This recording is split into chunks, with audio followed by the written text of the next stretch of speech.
Welcome to Full Press, a media criticism podcast where listeners and viewers can escape the mainstream media echo chambers for precious 35 minutes every 2 weeks. I'm Harrison Lowman, managing editor of The Hub. What are we going to talk about today? Following the sentencing of two of the Freedom Convoy's main leaders, we'll ask if the media properly portrayed those protests 3 years ago. And the son of a former PM goes from being a radio personality slash celeb slash thought leader to hosting one of Canada's most, I think, respected current affairs programs in Canada. How's that going? And finally, are outlets ditching free speech by ditching their comment sections? We'll get into that with Peter and Tara. Speaking of those two, hello, you two. Welcome back to the show. It's great to see you after a few weeks. How are things? Great. Good to see you looking well rested. I'm trying. We actually need makeup Amal, I think, because I can get rid of the bags in my eyes, maybe. Okay. Beyond babies, let's talk about the Freedom Convoy potentially going free. Tamara Lich, Chris Barber, right, guys? I get his name right? Found guilty of mischief and counseling others to disobey a court order earlier this year.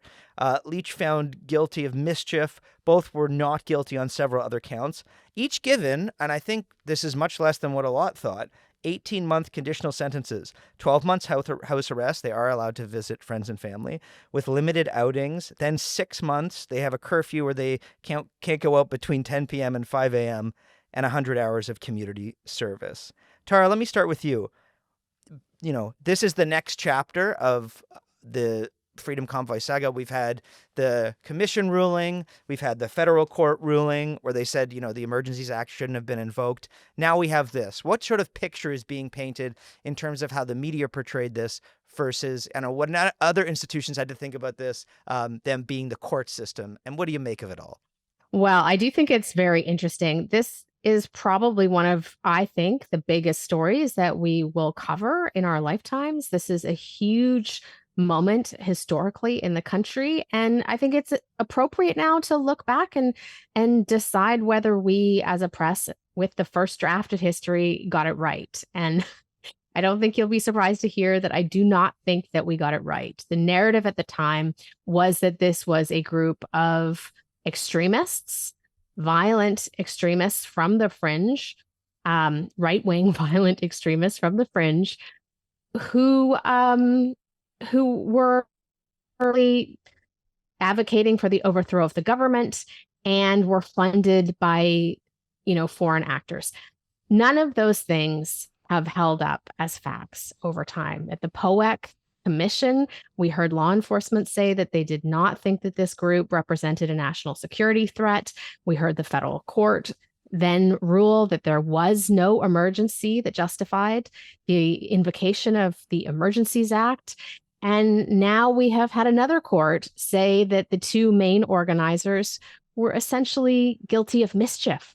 And so I think we have to face facts now that while this protest was disorderly, disruptive, super annoying to residents, distasteful, maybe had some unsavory characters, that the dominant narrative about these protests is just not factually accurate. And I would like to see us go back and correct the record.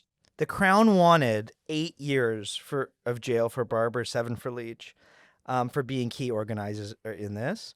And the defense wanted an absolute discharge with no criminal records. I see those, two sides of the story. I'll say personal experience. Places I worked may or may not have told us at the time when we were covering it, you are not permitted to speak to convoy protesters because of this fear that, and yes, as you admit to, Tara, there were some that were conspiratorial. There was a subset that had some outlandish plan to get in touch with the Governor General and upend the government. But as is with many of these things, it's like a convention. You get a whole mix of different people. Members of my family went by to check it out, who were skeptical about vaccine mandates. So you got a whole mix of people who were very disruptive to the people in Ottawa. I can understand if I had my baby. You imagine how much less sleep I'd have now if if I lived near Parliament Hill at that point in time. But then there's also this, and Peter, you can get into this too. Remember the Nazi flag? This Nazi flag that was probably some protest basically saying the Trudeau government is authoritarian. That was then, expanded to represent the entire protest. They're all Nazis. We should be fearful of them. It just kind of went off the rails, and legitimate criticism became illegitimate criticism, and I don't know. It was a lot like our approach to the graves around that period too. Peter, what did you make of this, and how we should consider what happened all those years ago? Yeah, I think when you reflect back on it, when I reflect back on it anyway, you see it as a time of panic, controlled panic in many cases, but it was definitely a time of panic. Everybody was frightened. The government was actually trying to make sure everybody was frightened so that they would take certain measures, et cetera, et cetera. People did not know what the outcomes of things would be. People didn't know whether masks worked or whether they didn't. So everything got extreme. So what happens is, I mean, you remember the guy who was lighting an apartment building on fire? Remember that story? Going around, there was a lot of bad journalism. There was some good journalism, though, right? I mean, we have to remember that the old adage, newspapers only report when airplanes land safely. There, we will remember the bad bits, and not remember some of the better bits. But I do think it would be wise for all organizations, particularly media, who are not very good at this at all, to look back over their shoulder and reflect on how they covered this event. For that matter, the government of Canada should be having some sort of inquiry to reflect on how it conducted its affairs and what we can learn from it. Many countries have done that. Canada hasn't at all. Didn't we already do And that, I Peter? don't Wasn't think that the commission? the sort of the which? Just the Emergencies Act, like the focus on Well, that whether the was government should. specific to the Emergencies Act, but I don't think it got into, why were we told we didn't need masks and then Oh, we were you mean told we did. on COVID? Oh, yeah, I get COVID inquiry. Yeah. Yeah, a COVID inquiry in terms of that. And anyway, the point being that you can always you are only going to learn for your mistakes if you acknowledge them. And I don't think media are very good at acknowledging their mistakes. I think in the Lich and Barber case here, there's a lot of other stuff going on, to be fair, but everybody's just going to put their head down and go forward, and we'll all pretend it never happened. I remember at the time too, there was this thinking, as Tara said, like there was push from up high to like do stories around like it being foreign funded, because certainly this couldn't be homegrown. And this idea as well. Listen, there were links to Canadian veterans and former RCMP officers, but that they were like at the helm of this thing and driving it. I remember that was one. I remember journalists saying they were accosted as they were walking through the protests, or at least saying they were unsafe. I don't know to what extent that was. I know there were some choice words for Evan Solomon and David Cochran when they were doing stand-up interviews near there. But Tara, let me get your take on this. I thought this was an interesting point made by the judge. The judge said the gap between what each side was pushing for in terms of punishment illustrated the political schism in the Canadian political landscape, and then said politics, though, has no place inside this courtroom and plays no role in the determination of what is fair, just, and an appropriate sentence. What do you think about politics' role in journalism and what say it should have in terms of how we report things? And did it kind of leak into our reporting to a fair amount then, all those years ago? I think so. I really think so. And I think that we got to stand back and just think about the facts of this case. I mean, the same way that generations now look back on the October crisis, future generations will be looking back on this. And what will they see?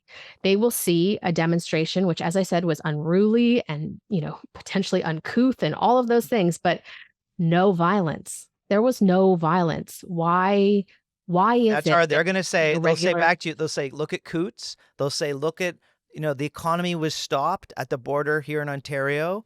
Like, what's your response to them when they say, you've got to expand your lands wider across the country? This is why it was invoked. For sure. Of course we do. But I think that if you're focusing on Ottawa, there was no violence. And the border had already been cleared by the time the invocation of the Emergencies Act was brought in. So I think we just have to think really critically about this and understand that, these two main organizers, as the Wall Street Journal pointed out, did not have criminal records, were repeatedly calling for peaceful protest. Any large scale protest, you're going to find characters, you're going to find unsavory things. That's just the nature of mass protest. I just think we have to think really critically about this. And I understand the position the media was in. I was, of course, working then too.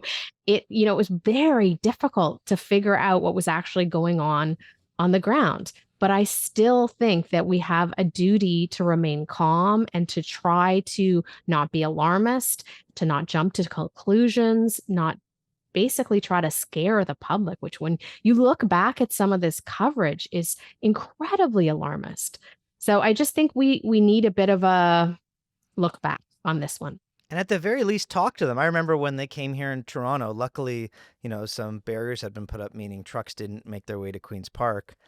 So you didn't have that noisy brouhaha, but just go out and speak to them. Like, I remember being in a crowd of trucker supporters, and they were talking about how much they hated the media, and I stepped into the circle and said, I'm a member of the media, and pulled out this press pass. And they all kind of like stopped and got bug-eyed. And then we actually had an honest conversation. Yes, they said some wild things about how the government wants to track us, and there's comparisons to the Holocaust, and we talked about how that's overblown and does a disservice to people who actually died in the Holocaust. But I don't know, there's just interviewing the people who are mad about XYZ. I think that's the very least you should do. Peter, it felt like we wanted to make this in the media our January 6th, right? It was almost like disappointment that it didn't reach that level. Like, is that the sense you got? Yeah, kind of. Yeah, I mean, there's no question that, the two things. First of all, there were weird elements inside the convoy. I mean, there were some folks I would probably sit down and just shake my head and say, "Good heavens, where did you get such an idea?" In terms of that. Yet at the same time, there was no violence. They were, if at times not fully that well informed, generally honest in their intentions. But we also have to remember the process that led up to it is that those folks who were resisting vaccinations and that sort of stuff, they had been demonized and they had been made to be others. And then they started to behave like others and they resisted it. It's easy to forget that. I mean, I remember there were helicopters in the air over the outdoor ice rinks near where I live, making sure that no more than, I forget the exact number, 5 or 6 people were ever on the ice at one time, right? That's kind of creepy. It's more than kind of creepy. It's very authoritarian, and people will resist that.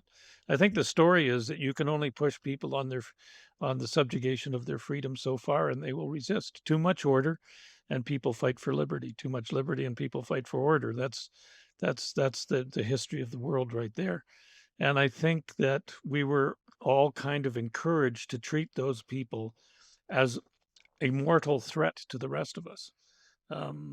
Perhaps without justification. I thought everybody should get vaccinated, for sure, but I never thought that you could actually force people to be vaccinated. I would have wanted to encourage people to be vaccinated, but I resisted the idea that the state had a role in forcing people to put something in their body that they did not want to take. Well, we shall see. So There's still a we need to future to reflect be. we need to reflect and learn on those things. There's still a future to be had here. There's a $9 million civil lawsuit for Barber's role in the blockade. They want his truck. They wanted to take away his truck that was a part of the protests as punishment. I think we'll look back at this and it'll be a big moment for the turn the Conservative Party took, whether MPs that sidled up to this movement or didn't. I think it was a defining moment, and it claimed O'Toole's leadership as well. Let's go into Block 2. I call this Big Ben. Ben Mulroney, the son of Canadian Prime Minister Brian Mulroney, is going to host Global News' flagship political affairs show, The West Block. He's had a few episodes already. He's taken over from Mercedes Stephenson, who is on mat leave. He's a former host of E-Talk, Canadian Idol, if you remember that, and Your Morning. However, he's also, and he's, upfront about it, definitely a conservative. He says things like, my bias is there for all to see. I'm not a journalist. I'm not going to abide by your neutrality purity tests, but I do know how to conduct a fair and respectful interview. He said this in response to a bunch of criticism that's come out saying, how can you host what is supposed to be an objective national current affairs show given your interests that are there for all to see, your familial connections.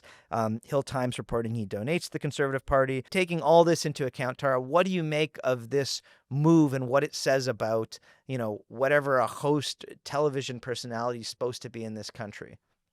I think you can look at this from a number of different angles. I mean, on the one hand, I like Ben and I'm excited to see what he's going to do. And I also think that it's a healthy development in this country to have more viewpoint diversity throughout the media. And so I think the move of hiring someone who's conservative is a good development and shows that maybe we're coming back to a little bit of sanity. However, I do really believe in objectivity and not as some kind of ethereal concept that we all have no biases, but in the actual rules of objectivity. What does that mean? It means that we don't have conflicts of interest. It means that we don't participate in the political process as donors, as protesters. And that I think that objectivity is really important to uphold trust. And I would like to see that more consistently enforced. If each network has rules on that, I would like to see them enforce that across the political spectrum in the same way. And I would also like to see other media expect that. If they believe in objectivity, then let's apply that standard, which I think we should, and I do believe in it, across the spectrum to everybody.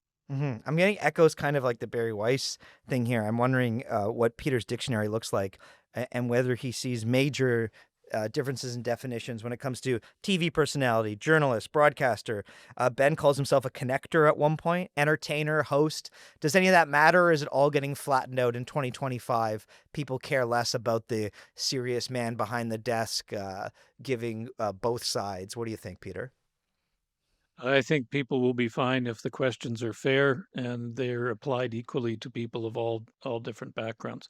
The BBC doesn't call folks in that role journalists; they call them presenters, and they're interviewers. And Mulroney has a long history back with CTV as being a presenter and interviewer, conducting interviews.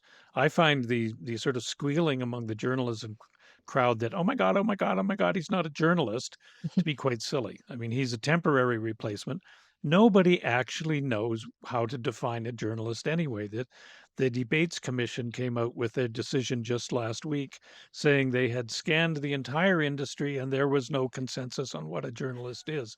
So apparently it's self-defined, which seems appropriate for the age because everything else is self. We live in an age of self-definition, right?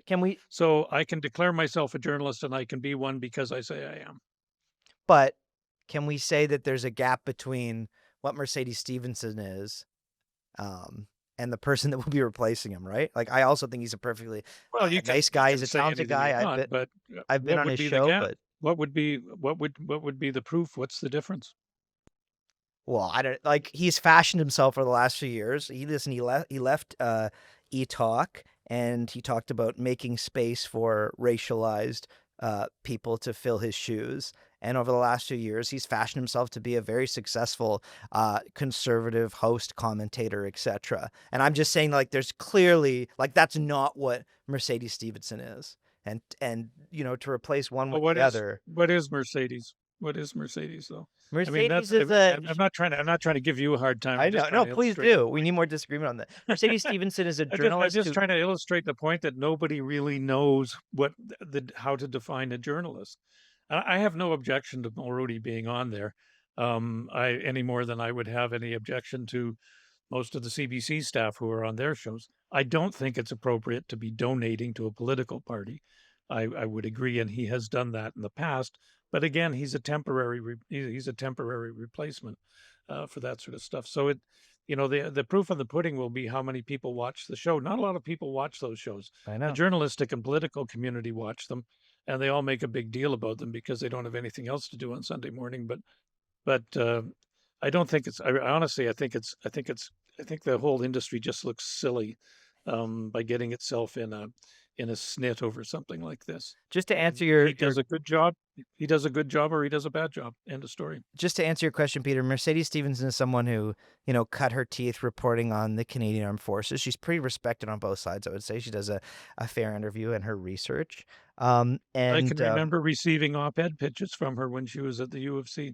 That's how old I am. I think she has an academic background too.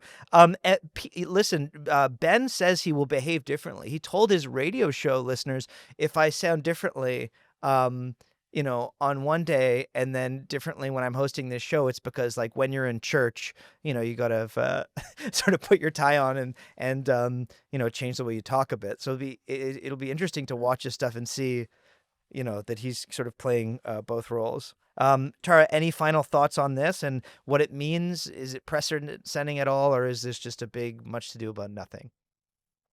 Well, I think the media coverage of it is a largely much to do about nothing, although I still reserve the point that I think we have to maintain these rules in, news gathering and news sharing information networks. But I think it'll be a wait and see thing. I think we'll see. As Peter said, if he conducts really fair interviews and is a consummate professional, then I think a lot of these objections will fall by the wayside. That's the big thing, right? I think it's interesting when if people are able to look at someone and say, I know what you think about something. I know your biases and your opinions, but I know that when you're in the chair speaking to the person across from you, you give them a fair shake, no matter what their views are, etc. I think the key is like fairness, that people are desperate for, I don't know, not be tricked, not to have things exaggerated in some ways when you're in that role in a show like this, to be fair. So I don't know. We'll see what happens there. Our final block here we'll call no comment. This is one of my obsessions, Peter, and I hope it is yours too. The Hub is opening up a comment section on all our pieces. So if you're a paid subscriber, you'll be able to take part and actually have a back and forth and give us your input in terms of what you think about our pieces. I think there's not enough about of this. The CBC blocks like all of its comments due to harassment and what they call the attacks at reporters. Have to think about their anxiety and well-being is what was said in a memo. You can't comment on Facebook. You couldn't before it was blocked. You can't do it after it was blocked. In Canada, they're off Twitter because Elon Musk called them like paid for government media. If you remember that caused their exit. Can't comment on their YouTube videos or on their site. And CTV has comments on his site. Global has comments on YouTube, but none of its site. Anyway, there's a whole array of different comments that have been turned on or turned off around media. And I wonder if it's limiting free speech. You're putting stuff out into the world. The whole point of the internet was to connect us all, but it doesn't feel like there's feedback often. Peter, what do you think about this? Is my obsession worth something here, or am I making, again, much to do about nothing? I don't think you're making much to do about nothing. I mean, I nervously checked my column in the Hub this morning to see what comments had been made, to see if I should be blushing or if I had made some grievous error. I think comments have to be moderated. Comments are the letters to the editor of the modern age. They're a great opportunity to engage people in debate, allow people to sort of speak back. If I say something in a column, I've had my say. I should be comfortable having somebody post a contrary opinion saying, Menzies, you're wrong. This is where you're wrong, blah, blah, blah. I get my say, they get their say. I think that's fair, but they do have to be moderated. The CBC certainly should be engaging people in debate because that's part of its core purpose is to have that debate. But you do have to moderate them because it can, and set rules and say you have to agree to these rules and you have to use your own name and have a whole set of rules around it. I think allowing people to post anonymously is dangerous. You get into bots and that sort of stuff. But I'm very much all about the idea of debate, and that people should have that opportunity and have their say, and that that the opinions shouldn't be limited to those within the industry who can therefore look like some sort of priesthead, some sort of Gnostics that know it all. They need to be open to feedback from the public. Tara, what do you think? Because I actually think, just to encourage more debate here, I actually think they don't need to be moderated. I think it can teach a public square of ideas beyond the most egregious, horrible, racist stuff that should come down. I think it should just be. I don't think it should be. I don't think it should be the responsibility of media outlets to be, having to sort through this, because that's often the excuse given. We don't have the resources to devote someone to pick through these comments, which I think is an actual waste of time. The Globe does this. The Star has comments as well. The Post does. I don't know how much time they devote on their site to picking through this. This may come back to bite me. We'll get some horrible comments after this, like on this exact video. But Tara, what do you think? My previous employer got rid of comments, and I basically kept expressing this, and they said, Harrison, stop beating a dead horse and shut up about this. And just wait for letters and emails to come in from the most frustrated boomers, which I think is not fair. You need comments in real time, feedback from listeners and readers, whether you like it or not. What do you think? Yeah, I tend to agree with you. I think that the public gets very upset when they cannot comment on something. And I think that's only fair. It's basically a sort of democratic principle that they should have their say in the public square as well. And yeah, but I will also say that people do say pretty outrageous things in the comment section when they're not moderated, and that it can get pretty hairy. And I think that we sort of have to decide as an industry and as a society that, do we see what gets posted in the comment section as any sort of responsibility to the platform, or do we not? I think that's a question that needs to be answered. And then just from a journalistic perspective, I've been a journalist for 25 years now. I was a journalist before comment sections and after comment sections. I think probably 18 of those years, maybe 20, I don't know, has been with comment sections. And I think it's complicated things a lot. It sounds like there's something more there, I'm going to Tara. be encouraging my children to post comments on my column saying, the Hub doesn't pay Menzies enough money, pay him more. Yeah. So Yeah. you can use it for all kinds of purposes, and is only my point. I do think that, speaking as a former publisher, once you publish something, you become legally accountable for it, or you risk that. And if Tara says something nasty about me in the comments on my Hub column, I'm not going to sue. Well, I might sue Tara too, but I'll go after the guy with money. So I figure the Hub probably has money, so I'll go after the Hub, and primarily, and just Tara on the side. I'll accept an apology for you, but that's where I think you have to be careful. I think there's a legal aspect to the comments in that regard. It's been humbling at times when I've done something and then I get constructive criticism or just criticism, and it feels like a dagger in the heart. But then you realize it feels like a dagger in the heart because you realize often they have a point. Like, I should have done better here. I should have done this. Anyway, it's also Yes. elicited. I've had ideas from comment sections. Oh, I didn't think of it that way. I'm going to do something else on this. Like, making the public feel heard, I think, is one way we get those numbers in terms of trust in media in Canada going up again, in my mind.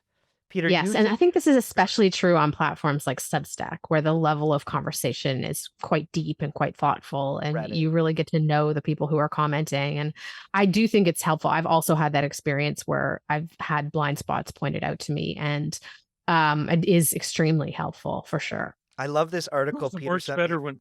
Peter, you sent me this article from the Anti-Hate Network where they literally did a story going through National Post comments.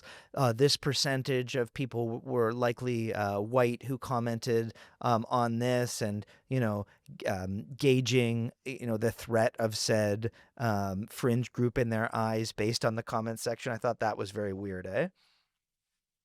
Yeah, it was. And I think that raises an issue going forward in terms of future legislation, Online Harms Act, like Britain's Online Safeties Act. Because, that that article on the website of the Anti-Hate Network indicated to me that they intended to patrol these comments, and if there was legislation enabling it, they would, they or their supporters would be filing complaints about it in terms of to whoever the Digital Safety Commissioner, I believe, was the body envisioned by the Online Harms Act. So in some cases, you may see companies getting out of the comments business just to avoid the hassle of having to be um, fined and pursued by the Digital Safety Commissioner. Because again, the way the Online Harms Act was written, they're not going to go after the poster. They're going to go after the company that allowed it to be posted, and that I don't think is very good for democracy. But if you were a publisher, that's how you would protect yourself. Okay, very lastly, we have a bouquet delivered from Tara Henley to Mike Moffat's outfit, The Missing Middle. You can explain to us what that is. Tell us why they deserve some flowers this week for coverage given, and what they were writing about. Yeah, so this is on the heels of a debate during this summer about the housing crisis, in the mainstream media, and that the idea of relinquishing home ownership as a goal for the next generation. You had a number of people advancing that argument in the press, and basically saying that you don't need to buy a house, that aspiration may not be helpful, and that you can, in fact, raise a family in an apartment. And in one particular piece in the Toronto Star by a U of T professor, arguing that housing stability, which is really important, of course, does not necessarily hinge on home ownership, that you can have a stable life in an apartment if the right conditions exist. And The Missing Middle published a piece about why we should not be focusing policy necessarily on renting, that we should be focusing policy on choice. And I just thought that was such an important point to make in the current climate. And the point that The Missing Middle was making is that this has reverberations beyond just housing, that there is an element of agency that's really important for the next generation, and also well-being. And I guess I just wanted to touch very briefly on both of those points. I mean, the apartments in this country are not designed for adult life. I've lived in many, many of them. They often do not have room for a dining room table, for example, or even a spare nook where you could have family come and stay for a weekend. They're just very, very small.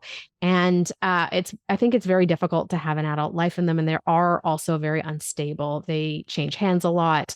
And it's not possible to kind of build a long-term life and to move to the next stages of your life as an adult in apartments as they are designed right now. But then the well-being piece I thought was also really interesting too, with The Missing Middle pointing out that economic anxiety and this, more bigger malaise that comes from it is, we're seeing that in our politics with young men in particular, and that we need the next generation to have a sense of fairness and a sense of agency and a sense of well-being, and to diminish the intergenerational tensions that are so pronounced right now. So I just thought it was a really excellent, very thoughtful piece, and added a lot to the debate that we saw in recent months. I liked most of it, except for this kind of partisan shot at the end. Them saying we need to encourage home ownership because it will prevent right-wing populism, create cultural conservatism, and prevent redistributive policies. I thought that was a bit weird. Peter, any final thoughts on this and intergenerational conflicts? We get along, but not all of us, not all of the folks within our generations do. Sometimes, so I'm very I'm very concerned. I'm gonna get a little T-shirt that says "It's not my fault," right? And wear it around so that I don't take the abuse. Honest, I tried. I didn't hope for these outcomes. I think the young generation has every reason to be angry with the older generation. I think the baby boom has been a largely very self-serving generation. I think following my parents' generation, which saved the world from fascism, I think we should be ashamed of ourselves. Wow. Okay, well, we'll have to pick up that conversation next week. You should join my dad, who's a self-described self-hating boomer, as well. Maybe you guys can go for drinks, and I'll join you, and you can pay for me. Uh, okay, guys, thank you so much for joining us this week. I'll see you again in 2 weeks. We'll get into more generational conflict, trucker sentencing, comment section. Yes, people, remember to comment on this episode. We want to hear about it. The good, the bad, and the ugly.